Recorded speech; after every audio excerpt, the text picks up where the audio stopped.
อุทาหรณ์จากพระติปิตกะไม่ทำบุญเป็นนางเปรตดำตนหนึ่งเป็นผู้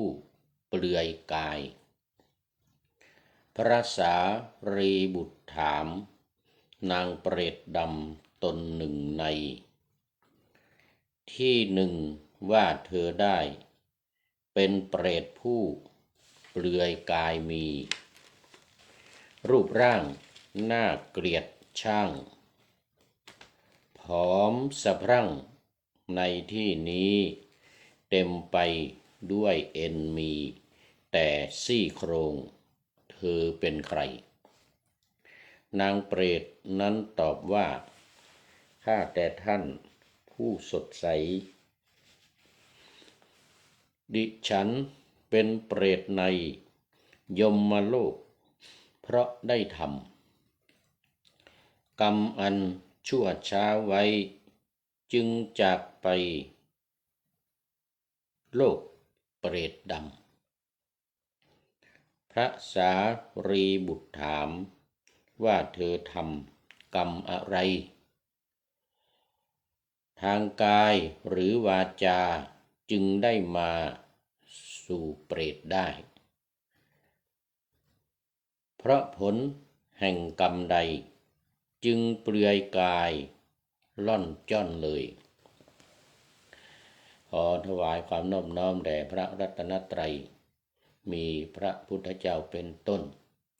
ขอถวายความเคารพพระมหาเถระพระเถรานุเถระเจ้าคณะพระสังฆาธิการ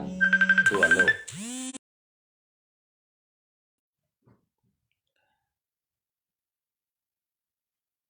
มีพระเดชพระคุณพระธรรมเสนาบดีเจ้าคณะภาค7วัดพระธาตุดอยสุเทพเป็นต้นและขออำนวยพรแด่ท่านผู้ฟังท่านผู้ชมสาธุชนพุทธบริษัททั้งหลายวันนี้รายการนาวาวังทองของวัดพระธาตุดอยสุเทพออกอากาศทางสถานีวิทยุ2 แห่งคือสถานีวิทยุพระพุทธศาสนาแห่งชาติและจริยธรรมวัดพระธาตุดอยสุเทพมีพ่อครูวรรณลบนามวงพรหมเป็นผู้อำนวยการอาจารย์พระมหาประสิทธิ์ประสาธิโกเป็นหัวหน้าสถานีและอาตมาภาพพระครูปริยัติยานุศักดิ์เป็นผู้บรรยายเป็นประจำในวันศุกร์เสาร์และอาทิตย์โดยวันศุกร์และวันเสาร์เวลาบ่ายโมงถึงบ่าย2 โมงส่วนวันศุกร์เสาร์อาทิตย์3 วันตอนเช้าเวลา7:30 น.ถึง8 นาฬิกาและสถานีวิทยุ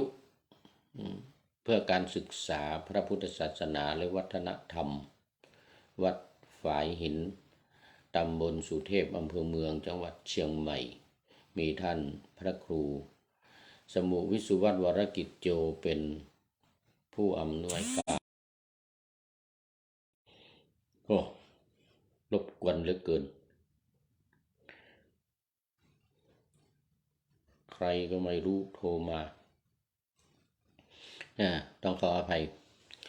ตอนนี้ขอต้อนรับคุณโยมวาสนาวาสนาชาแก้วสัญญาณไม่ดีเจ้าค่ะใช่ไม่ใช่ไม่ดีสัญญาณดีแต่ว่ามีคนโทรศัพท์เข้ามามันก็เลยมันจะหยุดนะพอโทรศัพท์เข้ามาจะหยุดยิ่งไปรับสายนี่ตรงนี้จะหยุดเลยตอนที่กำลังไลฟ์สดนี่จะหยุดเลย คุณโยมวัสนาจากUK ลันคอนวัดพระสิงห์ UK ติดตามอยู่ติดตามดูเฟซดูความเคลื่อนไหวของทาง UK โอ้คึกคักกันดีปฏิบัติธรรมกันอย่างจริงจัง ท่านอาจารย์ท่านพระครูท่านพระครูศรี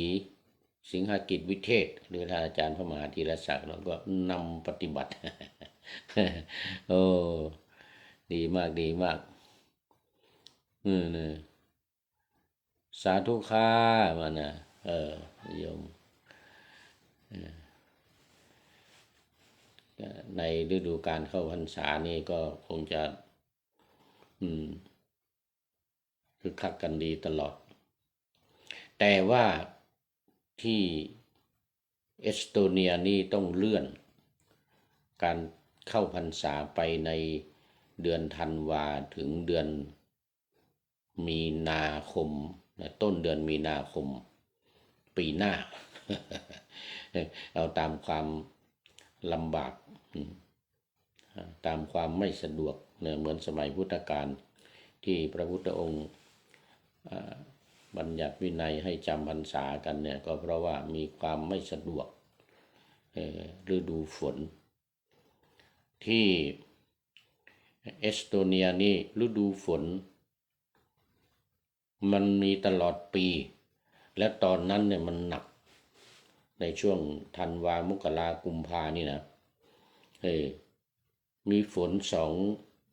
องอย่างหนึ่งฝนจริงๆที่ตกลงมาเนี่ยนะตกชุกเลยทีเดียวแล้วก็สองฝนหิมะ ฝนหิมะที่วัดนี่สูงถึงหัวเข่านี่นะออกไปไหนไม่ได้ลำบาก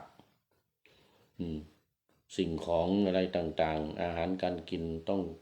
สั่งให้เรือเอามาเอาเรือตอนที่น้ำไม่สูงน้ำไม่ขึ้นสูงสตอมไม่มากนะมรสุมไม่สูงไม่มากนี่ก็เรือเขา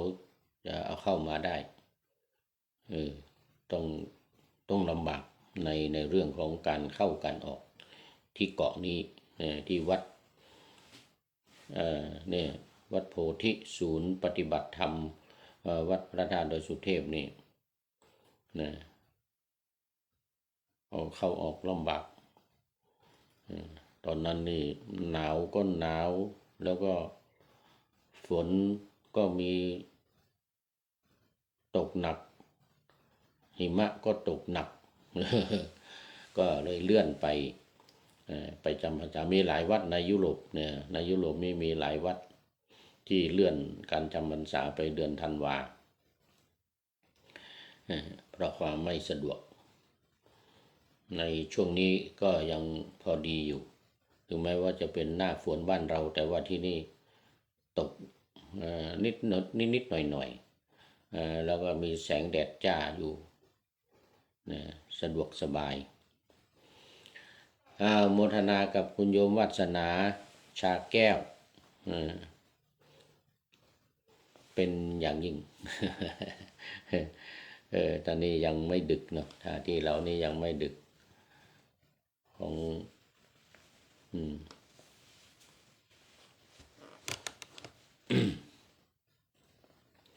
เอาละสำหรับวันนี้ธรรมะในรายการก็มาถึงตอนอุทาหรณ์จากพระไตรปิฎกนี่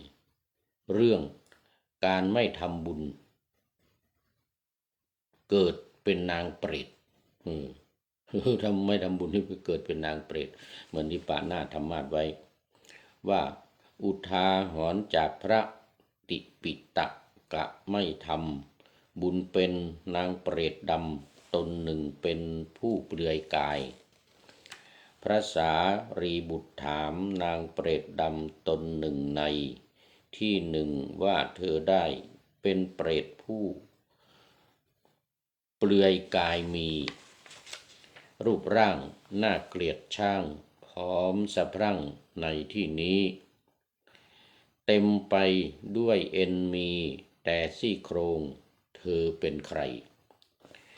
นางเปรตนั้นตอบว่าข้าแต่ท่านผู้สดใส ดิฉันเป็นเปรตในยมโลกเพราะได้ทำกรรมอันชั่วช้าไว้จึงจากไปสู่เปรตดำเป็นเปรตดำเพราะพระสารีบุตรถามว่าเธอทำกรรมอะไรทางกายหรือวาจาจึงได้มาเป็นเปรตได้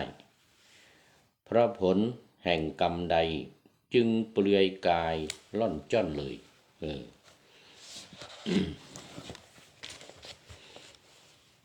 อันนี้ก็เป็นอุทาหรณ์ที่มีมาในพระไตรปิฎกเนี่ยตามที่หนังสือหลักการชาวพุทธหน้า99ได้นำมาลงไว้เป็นเรื่องของนางเปรตตนหนึ่งใจความก็คือว่าท่านพระสารีบุตรเนี่ยถามนางเปรตตนหนึ่งว่าเธอเป็นผู้เปลือยกายมีรูปร่างน่าเกลียดสูบผอม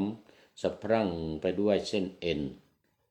ดูก่อนนางผู้สูบผอมมีแต่ซี่โครงเธอเป็นใครเล่ามายืนอยู่ในที่นี้นางเปรตนั้นตอบว่าข้าแต่ท่านผู้เจริญดิฉันเป็นเปรตเข้าถึงทุกขติเกิดในยมโลกเพราะได้ทำกรรมอันชั่วไว้จึงจากโลกมนุษย์นี้ไปสู่โลกเปรตพระเถระถามว่าเธอทำกรรมชั่วอะไรทางกายทางวาจาหรือทางใจจึงจากโลกมนุษย์นี้ไปสู่โลกเปรตเพราะวิบากแห่งกรรมอะไรนางเปรตตอบว่าข้าแต่ท่านผู้เจริญชนเหล่าใดเป็นบิดาก็ดีมารดาก็ดีหรือแม้เป็นญาติผู้มีจิตเลื่อมใสที่จะชักชวนดิฉันว่าจงให้ทานแก่สมณพราหมณ์ทั้งหลายชนผู้อนุเคราะห์แก่ดิฉันเช่นนั้นมิได้มีตั้งแต่นี้ไป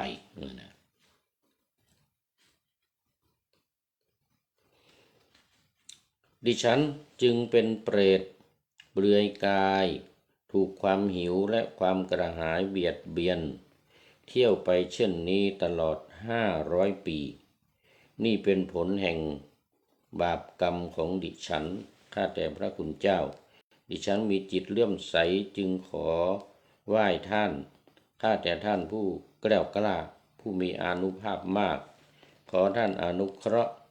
แก่ดิฉันเถิดขอท่านจงโปรดให้ทานอย่างใดอย่างหนึ่งแล้วอุทิศกุศลถึงดิฉันบ้างอันนี้เป็นคำพูดของนางเปรต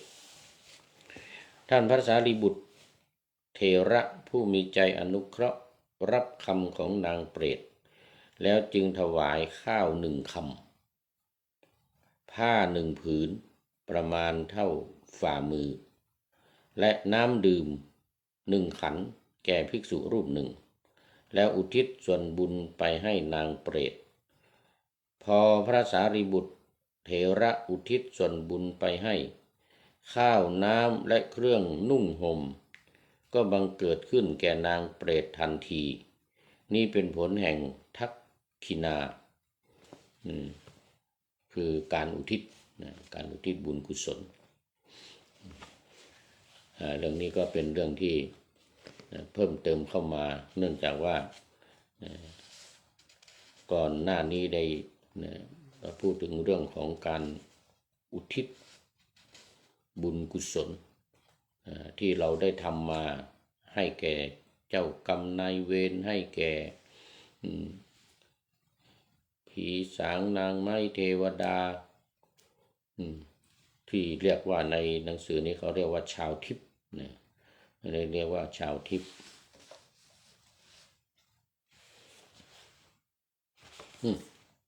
เดี๋ยวดูไปดูมายังพอมีเมื่อกี้มันเสียเวลา มีคนโทรเข้ามา มันก็เลยเป็นตุกตักนะอันนี้ก็เป็นการเสริมเข้ามาเสริมหลักการ4 วิธีการ6ของโครงการปูทางสู่การเรียนรู้การตื่นรู้ธรรมนาวาวังของสำนักพระราชวังต่อไปเป็นเรื่องของให้ทานกับผู้มีพระรัตนตรัยที่อุทิศบุญได้คือผู้ที่ถึงพระรัตนตรัยเป็นที่พึ่งเป็นสรณะหรือผู้ที่ยอมรับนับถือเคารพพระรัตนตรัยอย่างจริงจังอย่างเดียวไม่ไปเคารพนับถืออย่างอื่นใจความก็คือพ่อค้าเหล่านั้นให้อุบาสกพูดถึงพระรัตนตรัยเป็นสรณะอาบน้ำลูบไล้ด้วยของหอมแล้วให้นุ่งห่มผ้าจากนั้นจึงอุทิศส่วนบุญไปให้นางมานิกกเปตในทันใดนั้นเองผลเกิดขึ้นแก่นางมานิกเปรตมีอาหารเครื่องนุ่งห่มและน้ำดื่มเกิดขึ้นนี่เป็นผลแห่งการให้ส่วนบุญหรือทักษิณาทานในขณะนั้นนางก็มีร่างกายบริสุทธิ์นุ่งห่มผ้าอันขาวสะอาดงามกว่าผ้าแคว้นกาสีเดินยิ้มออกมาจากวิมานที่อาศัยอยู่กล่าวว่านี่เป็นผลแห่งการได้รับส่วนบุญที่คนอื่นอุทิศให้อันนี้อ่านจากขุททกนิกายวิมานเปรตวัตถุเนี่ยแล้วก็เทระคาถาเทรีคาถาขันลาติยะเปติวัตถุอันนี้เป็นอ้างอิงมาจากในพระไตรปิฎก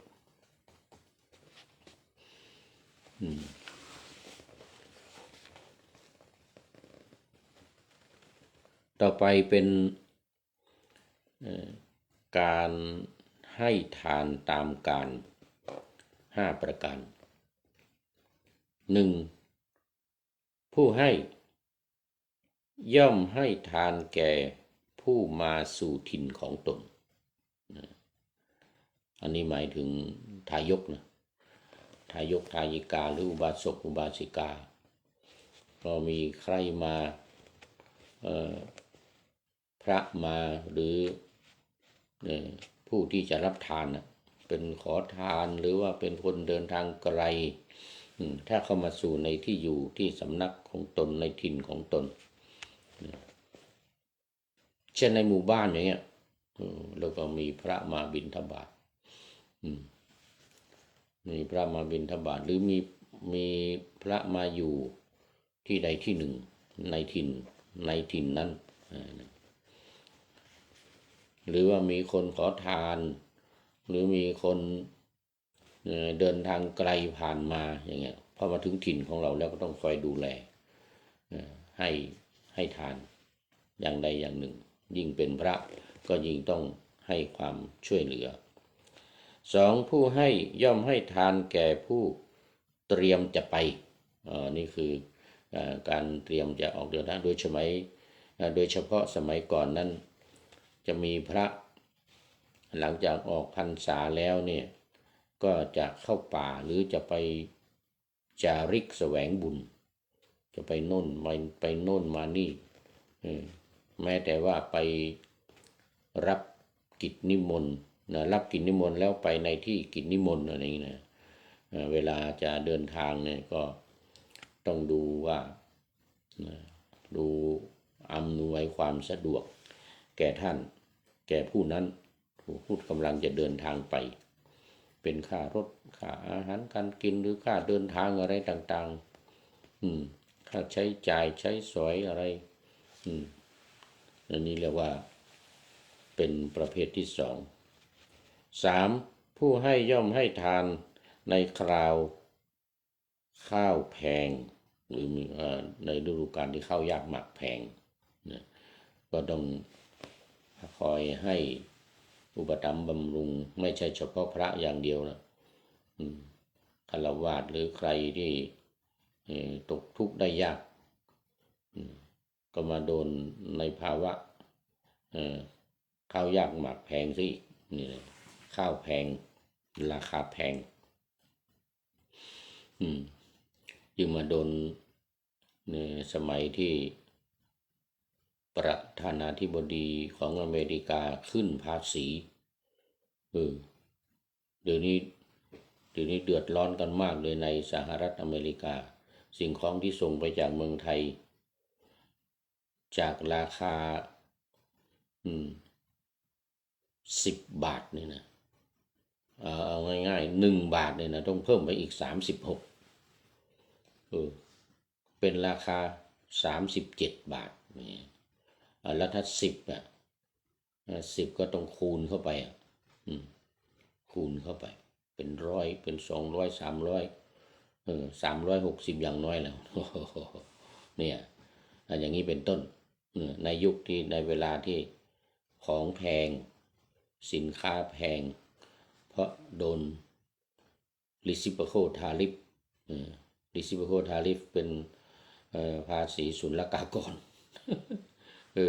ภาษีศุลกากรนี่ก็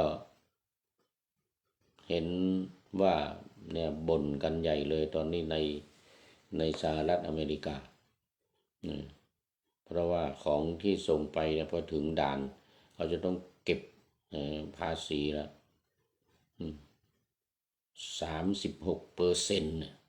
36%แต่ว่าตอนนี้ก็ให้เวลาเลื่อนไปถึงวันที่1 สิงหาคมนี้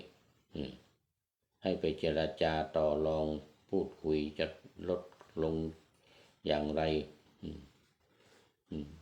ให้ไปต่อรองพูดคุย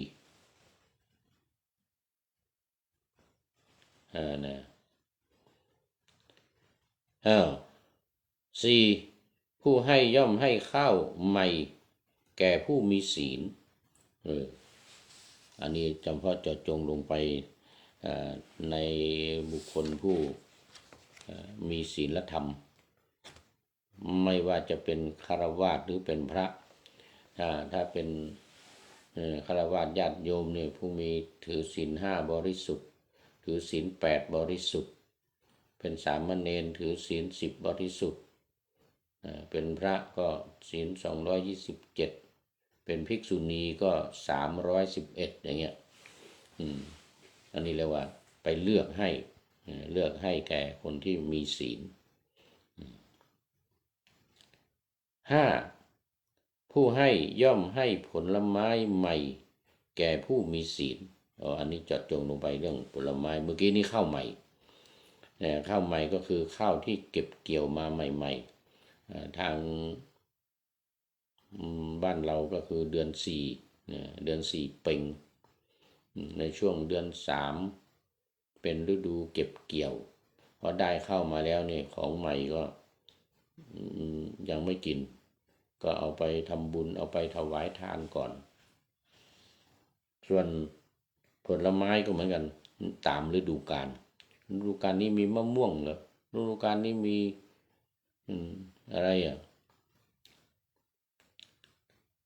ทุเรียนอันเนี้ยก็ตามฤดูกาลพอออกมาปุ๊บเนี่ยก็เอาไปถวายเอาไปให้แก่ผู้มีศีลก่อน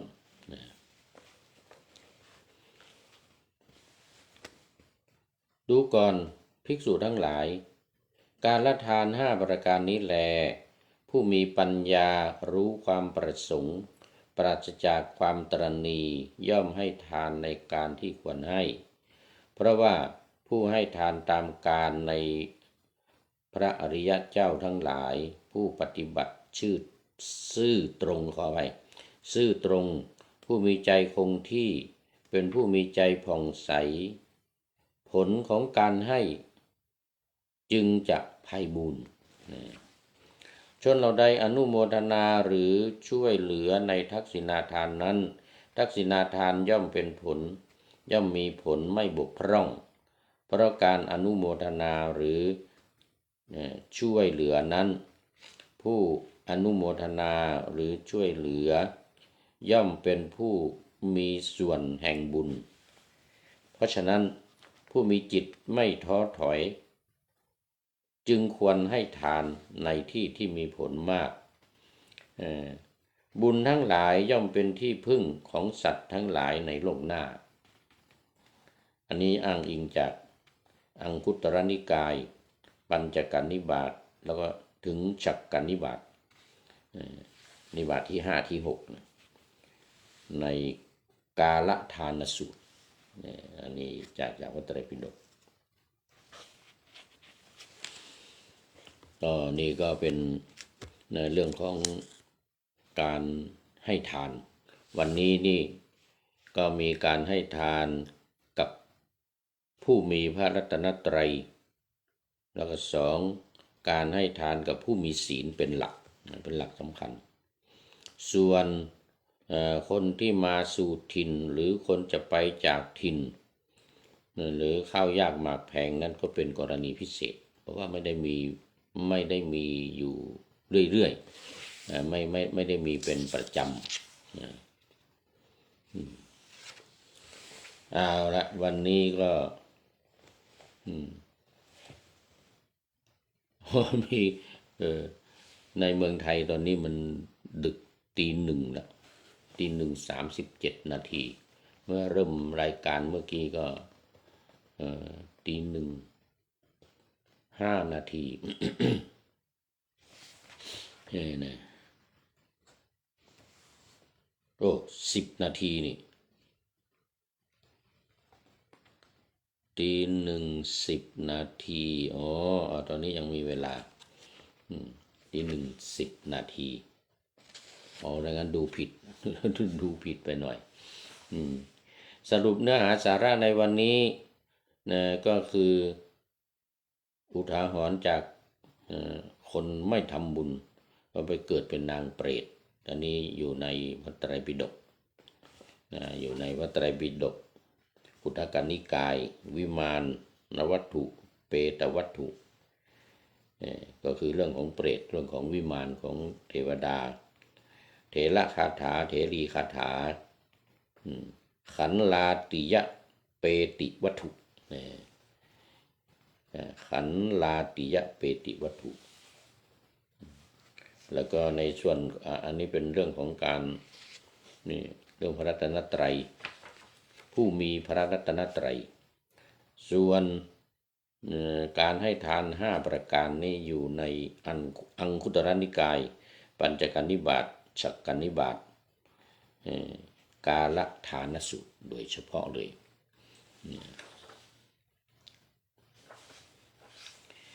เอาละวันนี้พอสมควรแก่เวลา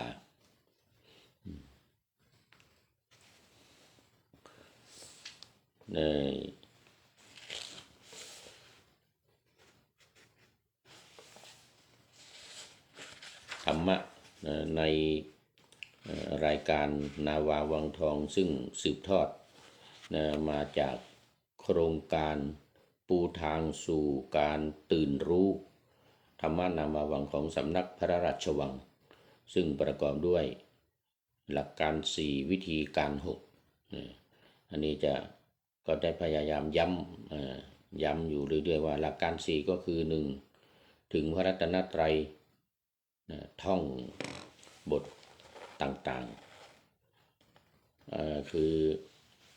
โครงการนี้หรือว่าแนวทางการปฏิบัติของพระเดชพระคุณท่านเจ้าคุณพระท่านเจ้าคุณอาจารย์ต้นหรือ อาจารย์ทวีวัจจารุวรรณโนนี้เน้นในเรื่องของการท่องนะไม่มีการไปนั่งหลับตาภาวนาหรือพุทโธพุทโธสัมมาอรหังอะไรไม่มีในส่วนของสมถกรรมฐานนี่มีอย่างเดียวคืออนุสรณานัยยะของเรามี3นะมีอนุสรณานัยยะการระลึกตามคณนานัยยะการนับแล้วก็ปริกรรมนัยยะการบริกรรมในการมุ่งที่จะให้จิตสงบในการที่จะให้จิตสงบแต่ว่าของสำนักนี้เอาเรื่องของการระลึกพระรัตนตรัยอย่างเดียวระลึกพระรัตนตรัยอย่างเดียวก็เป็นข้อที่3ของสมถกรรมฐานส่วนทางด้านวิปัสสนานั้นก็เอามามากอยู่หัวข้อใหญ่ๆเอามาหัวข้อเรื่องของอริยสัจ4แล้วก็ขันธ์5ปฏิจจสมุปบาทนี่หลักๆนะส่วนธาตุกรรมฐานนั้นอยู่เป็นข้อย่อยอยู่ในขันธ์5คือดินน้ำลมไฟแต่หลักการสำคัญก็คือเน้นในเรื่องของการว่าให้ท่องให้จำให้ขึ้นใจและให้ใจยอมรับแล้วก็ปฏิบัติตามนะอย่างข้อ1ระลึกถึงพระรัตนตรัยข้อ2ท่องธาตุกรรมฐาน4อย่างดินน้ำไฟลมนี่นะ3ท่องขันธ์5และ4จัดการเกิดดับแห่งขันธ์5ลงในอริยสัจ4อันนี้เป็นหลักการ4อย่างส่วนวิธีการ6อย่างนั้นก็เพิ่มเข้ามาคือการจาก4อย่างเนี่ยปฏิบัติตาม4อย่างนี้แล้วก็เพิ่มเข้ามาคือเรื่องของการกำหนดธาตุกรรมฐาน6ขั้นตอนกำหนดกายเราเนี่ยนะมีหมดลมหายใจเป็นต้นเนี่ยมาไปจนถึงโครงกระดูกสลายลงไปสู่ดินข้อที่6ส่วนในข้อที่5นั้นก็เพิ่มของการเรียนรู้ขันธ์5เพิ่มเข้ามาการเรียนรู้ขันธ์5ก็ลงเรียนข้อ4ของหลักการ4นี้ไปเป็นข้อ6คือในเรื่องของอริยสัจ4การเอากำหนดขันธ์5ลงในอริยสัจ4